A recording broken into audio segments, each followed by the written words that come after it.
João capítulo 4, verso 27 a 35, diz assim a palavra do Senhor: Deus é espírito e importa que os seus adoradores o adorem em espírito e em verdade. Eu sei, respondeu a mulher, que há de vir o Messias, chamado Cristo. Quando ele vier, nos anunciará todas as coisas. Disse-lhe Jesus: eu sou o que falo contigo. Neste ponto chegaram os seus discípulos e se admiraram de que estivesse falando com uma mulher. Todavia, nenhum lhe disse: que perguntas? Ou por que falas com ela? Quanto à mulher, deixou o seu cântaro, foi à cidade e disse àqueles homens: vinde comigo e vede um homem que me disse tudo quanto tenho feito. Será este, porventura, o Cristo? Saíram, pois, da cidade e vieram ter com ele. Nesse ínterim, os discípulos lhe rogavam, dizendo: mestre, come. Mas ele lhes disse: uma comida tenho para comer, que vós não conheceis. Diziam então os discípulos uns aos outros: ter-lhe-ia, porventura, alguém trazido o que comer? Disse-lhe Jesus: a minha comida consiste em fazer a vontade daquele que me enviou e realizar a sua obra. Não dizeis vós que ainda há 4 meses até a ceifa? Eu, porém, vos digo: erguei os olhos e vede os campos, pois já branquejam para a ceifa. Mantenha sua Bíblia aberta, seu smartphone, acompanhe o texto que nós voltaremos ali para visitá-lo. Na mitologia grega, meus irmãos, uma das histórias mais conhecidas, mais populares que nós temos é a história de Narciso, um jovem muito belo, extremamente bonito, admirado por muitos, mas totalmente desinteressado em qualquer coisa além de si mesmo. O seu único interesse era a sua própria figura, a sua própria pessoa. A sua beleza era, de fato, superior às demais. E por isso, Narciso rejeitava qualquer tipo de amizade, qualquer tipo de afeto, porque ele acreditava que ninguém era digno da sua atenção. Ninguém era capaz de alcançar ou merecer o seu amor, a sua amizade, o seu afeto, o seu carinho, enfim. E essa história, ela serve como uma metáfora muito forte de um perigo que nós podemos viver, que é o perigo de viver para nós mesmos. Assim como Narciso, quando nós nos tornamos obcecados com os nossos próprios desejos, com as nossas próprias ambições, com as nossas próprias necessidades, nós nos isolamos e perdemos a oportunidade de experimentar mais de Deus. A história de Narciso na mitologia grega, ela se desenvolveu da seguinte forma: um belo dia ele passava por um lago e ele viu o seu reflexo. E ele admirou tanto o seu reflexo que ele ficou ali se contemplando por muito tempo. E ele deixou de comer, ele deixou de beber, ele deixou de se alimentar. E por tanto tempo de contemplação e admiração por a si próprio, ele caiu, desfaleceu nesse lago e acabou morrendo afogado pela sua própria beleza. Hoje eu gostaria de tratar com vocês sobre a nossa igreja, nossa casa, a nossa família. Hoje eu gostaria de tratar com vocês sobre a missão que nós temos como cristãos diante do Senhor. Eu quero incentivar a você a tirar um pouco os olhos de você mesmo, tirar um pouco os olhos daquilo que a gente costuma fazer, viver como padrão da nossa vida. E por que eu estou falando isso? Porque o padrão da nossa vida, se você parar para avaliar bem, certamente o padrão de todos nós aqui gira em torno de nós mesmos, dos nossos interesses, do nosso próprio mundo. Muitas vezes nós vivemos uma vida totalmente focada para nós mesmos. Trabalhamos porque queremos conquistar o nosso salário, pagar as nossas contas, cuidar dos nossos filhos, cuidar da nossa casa, cuidar da nossa família. É o meu trabalho, são as minhas roupas, são as minhas compras, são as minhas contas para pagar. Esse texto que a gente acabou de ler, de João 4, é um daqueles textos da Bíblia que a gente pode tirar infinitas lições, né? A gente pode aqui, em João 4, tem muitas e muitas mensagens dentro dela, e ela começa justamente com Jesus saindo da sua terra, da Judéia, e indo para a região da Galileia. E aí ele passa por uma região chamada Samaria, que nada mais é do que um local hostil para os judeus. E hostil por quê? Hostil porque a Samaria, os próprios judeus desprezavam o povo samaritano. A Samaria era composta por um povo que era considerado misto, que não era uma raça pura de judeus. Eram filhos de relacionamentos de judeus com outros povos. Então, os próprios judeus desprezavam os samaritanos. E por isso, obviamente, os samaritanos, por sua vez, também alimentavam um ódio aos judeus, já que eles viviam marginalizados, né? Viviam uma vida ali marginalizada. Isso criava, obviamente, um clima de animosidade, criava um clima de hostilidade entre esses dois povos. Pois bem, Jesus fez questão de passar pela Samaria, num povoado chamado Sicar.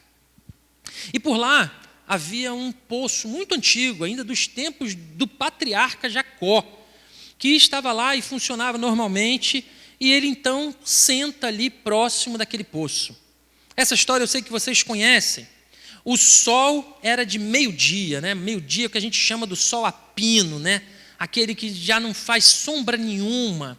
E era um ambiente quente. Jesus vinha de uma longa caminhada de viagem. Ele estava cansado, debaixo de um sol forte, com fome e com sede. Surge então uma mulher que chegou num horário inadequado naquele poço. Ela não veio de manhã, no tempo fresco, ela não veio também no final da tarde, onde o sol estava mais tranquilo. Ela foi realizar um trabalho pesado, que era levar cântaros de água, cântaros grandes de água, né? Depósitos grandes de água para alimentar a sua casa. Ela não só foi num local, no momento de sol quente, causticante, né? Ela cansada ali por causa do próprio sol, mas também a própria água em si passava a ser imprópria. Era uma água quente, uma água que já não tinha mais o frescor de uma água da manhã. Mas ela não foi esse horário por um acaso. Ela passava no horário do meio-dia porque ela sabia que nesse horário ela certamente não ia encontrar ninguém naquele poço. Afinal de contas, ela era uma mulher que tinha tido uma série de relacionamentos. E isso, por causa disso, ela não era capaz de chegar numa manhã, porque ela ia encontrar as outras mulheres também, com olhares julgando sobre o seu histórico de vida, né? Julgando e talvez falando mal da sua vida que ela vivia com tantos homens. Mas Jesus viu aquela mulher, não com os olhos dos homens e mulheres das manhãs ou dos finais de tarde. Jesus viu aquela mulher como um ser humano que precisava ser alcançado por Deus. E aí ele começa, num breve diálogo, romper uma série de barreiras sociais, barreiras de etiquetas, e o primeiro passo que ele dá, ele pede água para aquela mulher. Um judeu jamais falaria com uma mulher samaritana. E Jesus simplesmente pediu água para aquela mulher. E aos poucos, essa conversa foi desenrolando. Você certamente já é mais familiarizado com essa conversa, até o passo que ela chega e fala assim: eu sei que o Messias, aquele que é chamado de Cristo, né, ele virá. E quando ele vier, ele vai nos explicar tudo. Todo mundo vai saber o que vai acontecer. Ela estava se referindo a um Cristo futuro. E então Jesus, no verso 26, ele dá uma resposta que você só encontra nesse momento aqui na Bíblia. É a única vez que Jesus faz essa afirmação de forma categórica. Ele diz: sou eu. O Messias sou eu. Sou eu que falo contigo. A única vez que ele afirma de forma categórica, levando a salvação do Senhor para aquela mulher, é justamente com a mulher samaritana. Em nenhum outro momento ele faz isso. Então, o que ela faz? Ela deixa o seu cântaro e corre novamente para dentro do vilarejo. Imagine essa cena. Um poço com uma certa distância, um vilarejo à vista. Os discípulos, nesse momento, passavam no vilarejo para comprar alimentos para Jesus. Jesus tirou um tempo, destacou do grupo e foi ali até aquele poço. Nesse ínterim que a mulher volta até o vilarejo, animada por saber que ela conheceu o Messias, ela viu, ela testemunhou, ela sentiu o seu coração arder, ela voltou empolvorosa para o vilarejo para contar para todo mundo. Os discípulos estão voltando com as suas compras, voltando com as suas encomendas, voltando com o lanche do Messias. E aí, quando eles chegaram, eles viram aquele assunto se desenrolando, eles viram aquela cena de Jesus falando com uma mulher, mas eles não ousaram questionar isso, eles ficaram reticentes de questionar. Jesus, o que você estava falando com aquela mulher, né? Eles não tiveram coragem, os versículos que nós lemos falam exatamente isso. E aí, eles notaram uma coisa diferente, que apesar da fome, apesar do cansaço, apesar daquele calor, Jesus não comia. Jesus certamente viu ali o lanche, eles chegaram, mas ele não comia. E eles começaram a notar mais ainda, que talvez na primeira leitura você não note, mas o clima aqui entre Jesus e os discípulos não era um clima muito amistoso nesse momento. Jesus ele não estava tão contente assim com os discípulos, ele não aparentava felicidade, Jesus certamente não carregava aqui um sorriso no rosto. Ele fala o seguinte: eu tenho um tipo de alimento que vocês não conhecem. É isso que ele diz lá no verso 32. E note que essa era uma palavra de reprovação. Então os discípulos, sem entender muito bem aquilo, né, eles falam assim, mas espera aí, né? Será que alguém trouxe comida para Jesus? Né? Não estou entendendo muito bem isso. E Jesus dispara mais uma frase no verso 34. A minha comida é fazer a vontade daquele que me enviou para realizar a sua obra. A minha comida é fazer a vontade daquele que me enviou a realizar a sua obra. E aí ele continua, vocês não dizem que os campos estão prontos para a colheita? Vocês não sabem das coisas, vocês são aqueles que sabem da arte aí, né, de plantar e colher, sabem quanto tempo vai durar cada plantação. Não são vocês que sabem sobre a economia, talvez Jesus perguntaria hoje. Não são vocês que sabem das coisas, que sabem sobre o tempo, sabem sobre a cotação do dólar. Será que vocês não sabem sobre as coisas que acontecem na geopolítica mundial? Não são vocês que sabem tudo sobre política? Não são vocês que sabem tudo sobre tudo? Talvez hoje Jesus perguntaria dessa forma para os discípulos. Mas vocês entraram naquele vilarejo. Vocês não foram capazes de olhar nos olhos das pessoas. Vocês voltaram daquele vilarejo trazendo apenas os seus próprios interesses. É isso que tinha por trás da fala de Jesus para os seus discípulos. Vocês entraram para aquele vilarejo e o que vocês olharam foram prateleiras. Vocês entraram naquele vilarejo e o que vocês olharam foram compras. E vocês saíram daquele vilarejo e não foram capazes de olhar para aquelas pessoas que estavam naquele vilarejo. Vocês pensaram apenas em vocês mesmos, vocês pensaram apenas nas suas próprias coisas, vocês não foram capazes de olhar as necessidades das outras pessoas. E aqui a gente vê um contraste muito interessante nessa passagem. É que enquanto Jesus colocava as suas próprias necessidades de lado, Jesus estava cansado, Jesus estava com sede, Jesus estava com fome, e ele colocava isso em segundo lugar porque ele queria alcançar o coração de uma mulher. Os discípulos que estavam cercados por pessoas sedentas, pessoas famintas, pessoas que tinham sede da água da vida, eles estavam focados em suprir as suas próprias necessidades.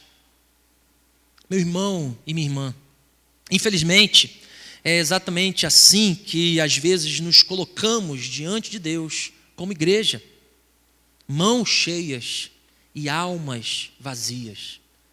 Mãos cheias e almas vazias. Priorizamos os nossos próprios interesses, mas não estamos tão focados na necessidade do nosso próximo. Estamos focados nas nossas próprias e nos esquecemos de cumprir a grande comissão que o Senhor nos deu. Eu quero terminar essa breve reflexão fazendo algumas perguntas para vocês, e eu quero que você responda sinceramente no seu coração, responda sinceramente para você aqui essa noite. A primeira pergunta que eu tenho para fazer a você é que você faça um balanço, e a pergunta é: você tem a mesma fome de Jesus? Você tem a mesma fome de Jesus? Repare que quando a gente fala fome aqui no texto, a fome expressa um símbolo de busca. Não é fome simplesmente de se alimentar, né?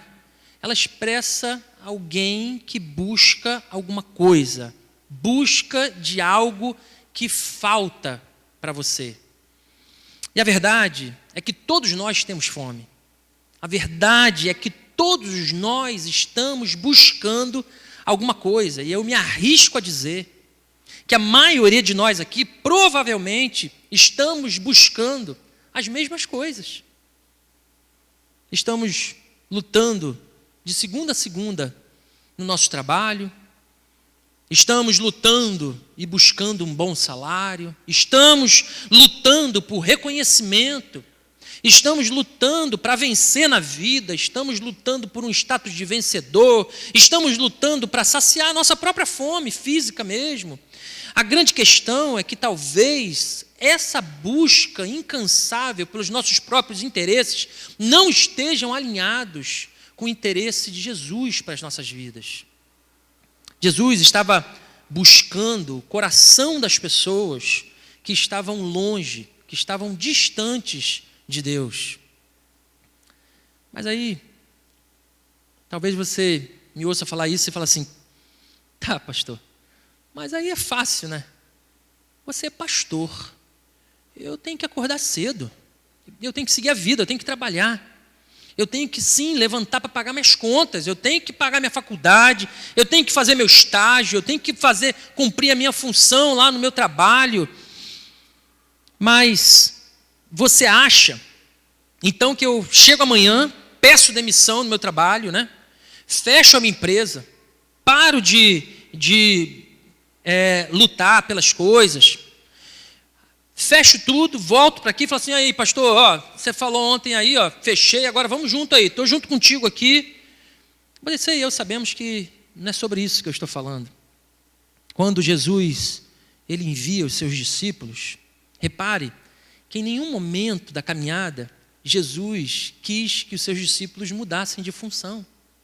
Repare que o desejo de Jesus era o contrário, é que eles estivessem no meio do povo, fazendo as mesmas coisas que o povo fazia, cumprindo normalmente as suas funções sociais, trabalhando, agindo, batalhando todo dia, levantando cedo, estudando, fazendo as mesmíssimas coisas, porém com os olhos abertos para as pessoas que estão ao seu redor, seja no trabalho, seja na família, seja na empresa, seja no estágio, seja na faculdade, seja no cursinho, onde for. Jesus deseja que você, meu irmão e minha irmã, sejam pessoas que se relacionem com aqueles que têm fome de Deus, que estão caminhando a passos largos, dia após dia, para uma condenação eterna. Jesus deseja que os nossos olhos estejam abertos para aqueles famintos e sedentos dele, e que estão à nossa volta, no nosso dia a dia. Jesus sabia que não adiantam as mãos cheias se as almas estão vazias.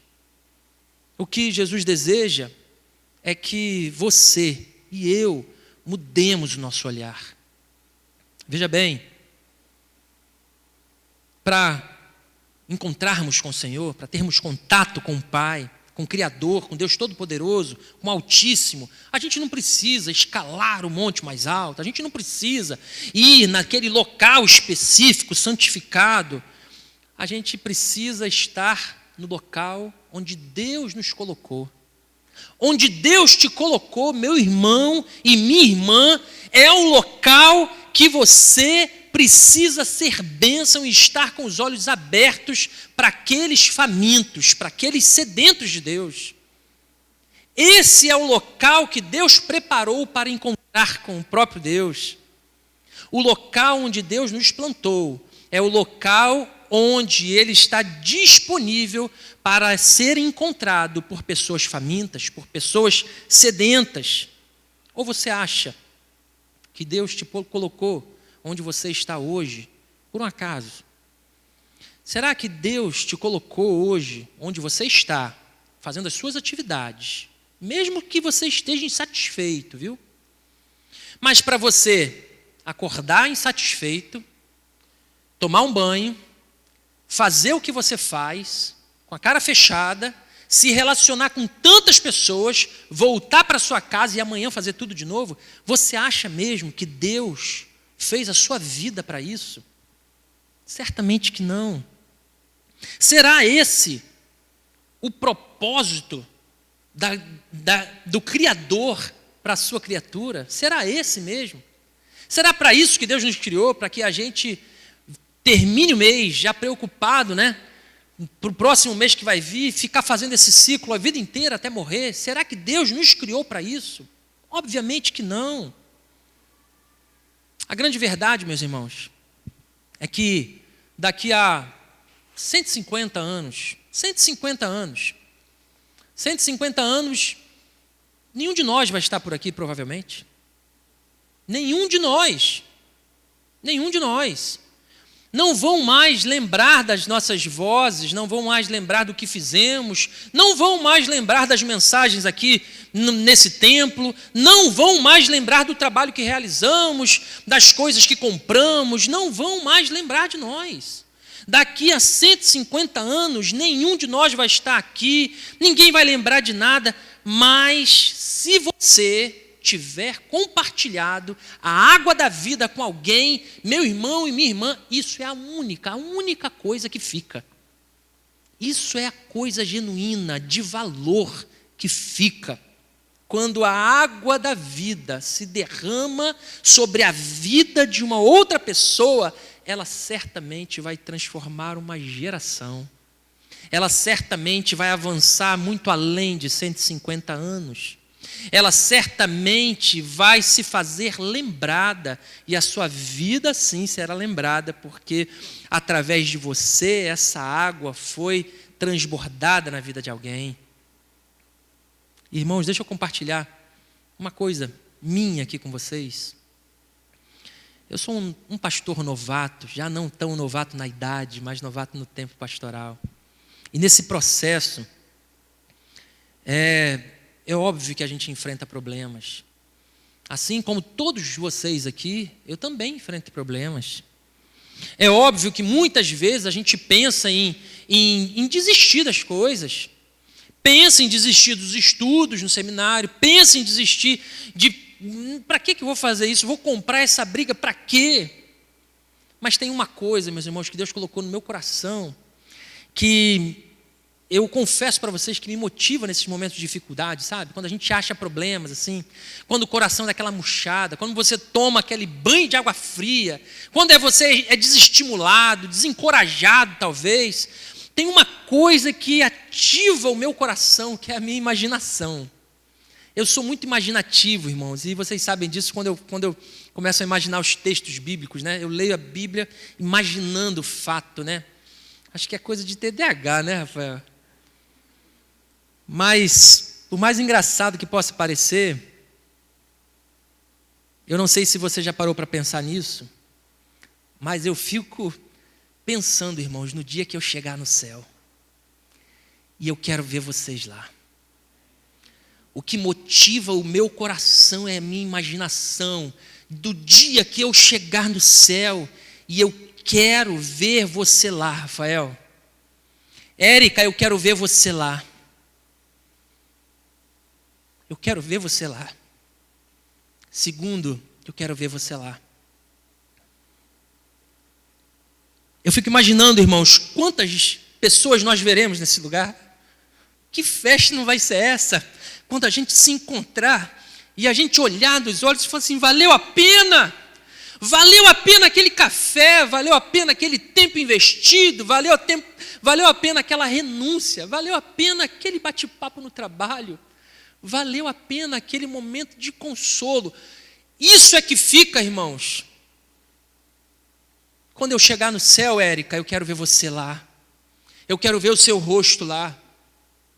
Eu quero dizer que valeu a pena o tempo dedicado, que a minha vida teve um propósito maior, e nesse local não bastam 150 anos, 300 mil, nós falamos de uma eternidade, de um tempo eterno com o Criador, de um tempo eterno com aquele que criou todas as coisas, que tem um domínio sobre todas as coisas, e quando nós avaliamos isso, nós vamos ver que a nossa breve vida passageira tem que valer a pena, meus irmãos, tem que ter um propósito maior.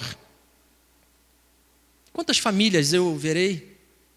Quantas gerações serão transformadas através de nós como igreja? Você já parou para pensar nisso? E acreditem, irmãos, eu falo com o coração sincero aqui essa noite. Eu quero de fato ver você lá, e vou dizer mais ainda, você é o motivo maior do propósito de nós como igreja.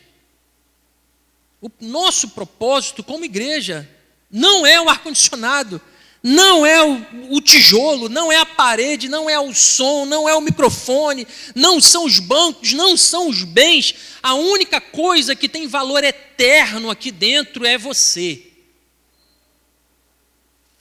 A segunda pergunta que eu quero que você responda sinceramente no seu coração é: será que você está vendo o que Jesus vê? Como é que você vê as realidades à sua volta? Os discípulos entraram naquele vilarejo e eles viram apenas o que eles queriam. Eles viram prateleiras, eles viram as vendas, acharam os pontos, eles viram se poderiam pagar aquilo que eles compraram, eles fizeram contas, eles fluíram naquele local, mas o grande problema é que a gente vive tão centrado naquilo que a gente precisa, tão voltados para nós mesmos, que essa fé que nós praticamos, muitas vezes, no nosso dia a dia, na nossa semana, nada mais é do que uma fé narcisista. Uma fé que se contempla no espelho e que fica girando o tempo inteiro, dessa mesma forma, e se admirando e vivendo para si. Nós precisamos lembrar que, do nosso lado, ou ainda em terras distantes, existe mais alguém que precisa de Jesus. Se você concorda comigo e crê nisso, diga amém. Eu quero, por fim, fazer algumas outras perguntas pessoais para você. Será que existe alguém aqui que deseja ter essa mesma fome de Jesus essa noite? Será que temos aqui pessoas que desejam, a partir de hoje, ver e olhar as coisas com os olhos de Jesus? O mais interessante nessa história é que ela não termina por aí, né? Essa mulher que teve o contato com Jesus, ela voltou para o vilarejo. E quando ela foi para o vilarejo, diz, quando você continua a leitura, que quando ela voltou sozinha? Não. Ela voltou trazendo um monte de gente. Ela voltou eufórica, anunciando que o Messias chegou naquela cidade. Ela voltou porque ela foi no vilarejo e passou a olhar nos olhos das pessoas. Diferente dos discípulos que voltaram com as mãos cheias, ela voltou com companheiros, com irmãos de fé e de caminhada. Aquela mulher, considerada impura, ela chegou no céu e certamente já pode contemplar o rosto daqueles que ela levou para Deus.